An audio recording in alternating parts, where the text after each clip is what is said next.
everyone and welcome po sa nag-iisa nating show na 555 Garage. Muli ito po si Sir Wen para magbahagi sa inyo ng pangmalupitan at pangmalakasan na topic tungkol sa steering and suspension. Ang pag-uusapan po natin for this episode ay patungkol naman po sa steering ng isang parallelogram linkage na kung tawagin ay center link. Mabango-bango pa.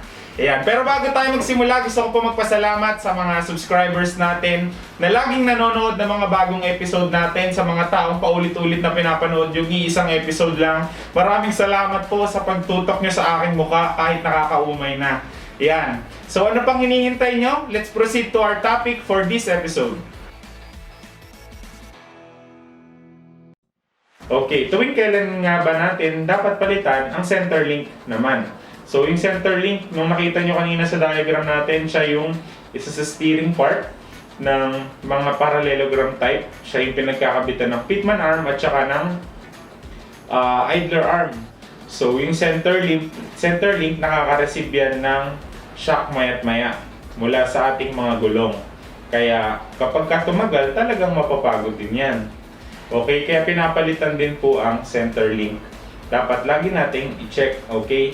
So, kapag ka yung center link mo is medyo nagkakaproblema na, makakarinig ka na ng unusual noise na nanggagaling sa steering wheel kapag gumagalaw ka, liliko ka, may kakaibang tunog. Yan. It might be that your center link has a problem or needs replacement.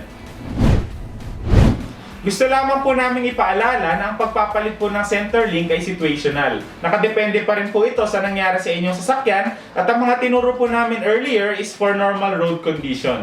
At para makasiguro naman po kayo na legit at genuine ang inyong bibili ng 555 item, you should always ask for the US seal para masigurado nyo na original talaga yung bibili nyo na 555 item.